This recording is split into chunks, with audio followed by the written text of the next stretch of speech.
بسم اللہ الرحمن الرحیم۔ السلام علیکم، میں ہوں حکیم الیاس۔ ناظرین، امید کرتا ہوں آپ سب لوگ خیریت سے ہوں گے۔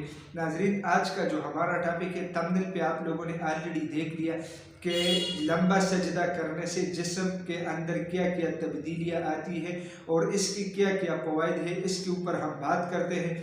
ویڈیو مختصر بھی ہے اور بہت زیادہ امپورٹنٹ ویڈیو ہے ہم سب کے لیے، تو اس لیے سب سے ریکویسٹ ہے کہ اس ویڈیو کو ضرور دیکھیے گا، اور آج سے انشاءاللہ اس ویڈیو کو سننے کے بعد آپ لوگ خود یہ روٹین اپنائیں گے کہ انشاءاللہ آپ لوگ یہ سجدہ لمبا کرنا شروع کر دیں گے۔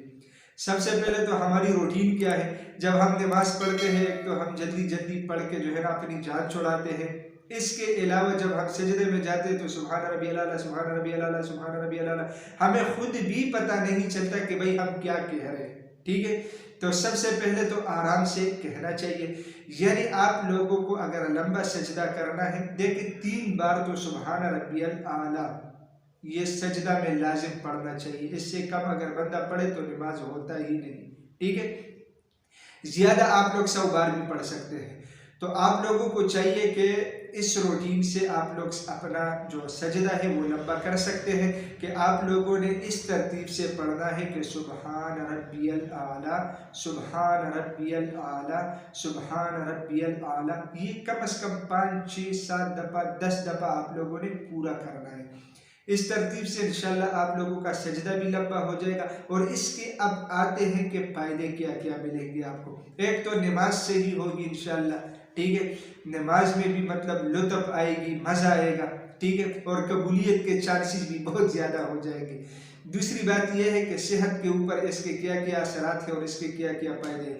سب سے پہلا فائدہ وہ یہ ہے کہ جب آپ یہ سجدہ لمبا کرنا شروع کر دیں گے تو سجدے کی حالت میں جو پوزیشن ہوتی ہے تو خون کی جو گردش ہوتی ہے جسم میں، اس کا زیادہ فلو دماغ کی طرف ہو جاتا ہے، اس سے دماغ کو انتہائی سکون ملتا ہے۔ اس طرح کرنے سے دماغی کمزوری ٹھیک ہو جاتی ہے، سب سے پہلا فائدہ۔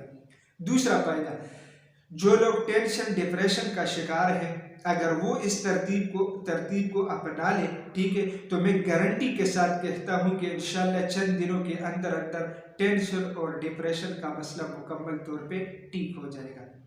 اچھا، اس کے علاوہ تیسرا سب سے بڑا فائدہ وہ یہ ہے کہ نوجوانوں میں اکثر یہ مسئلہ ہوتا ہے، قطرے آنا، جریان، یہ چیزیں، ٹھیک ہے؟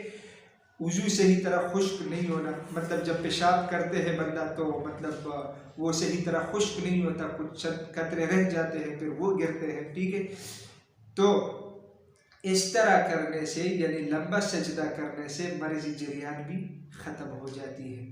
یہ بالکل آزمودہ طریقہ میں آپ لوگوں کو سمجھا رہا ہوں۔ اچھا، اس کے علاوہ چوتھا فائدہ، لمبا سجدہ کرنے سے پورے جسم کے اندر سے درد ختم ہو جاتی ہے، ٹھیک ہے؟ خصوصی طور پہ پاؤں کے مطلب پاؤں کے سٹارٹ سے لے کر پنڈلیوں تک مطلب جو دردیں ہوتی ہیں وہ اس سے مکمل طور پہ ٹھیک ہو جاتی ہے۔ تو یہ نماز بھی آپ لوگوں کا بہت اچھے طریقے سے ہوئے گا اور اس کے ساتھ ساتھ آپ کے جسم کو بھی فائدہ ہو جائے گا، ٹھیک ہے؟ تو مطلب تھوڑی سی مشقت کرنی ہے، سجدہ لمبا کرنا ہے، تو انشاءاللہ آپ لوگوں کو اس سے بہت زیادہ فائدے ملیں گے۔ آج سے آپ لوگ اس ترتیب کو اپنا لیں اور انشاءاللہ 4-5 دن اگر آپ لوگ اس طرح کریں گے، پھر آئے نیچے کمنٹس کے ذریعے بتائیں کہ یا حقیقتاً آپ لوگوں کے جسم کے اندر تبدیلیاں آنا شروع ہوئی یا نہیں ہوئی، تو انشاءاللہ پھر پتہ چل جائے گا۔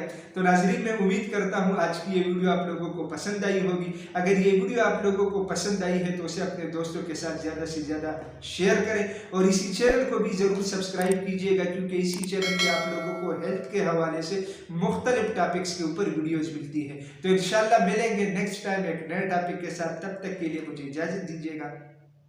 اللہ حافظ۔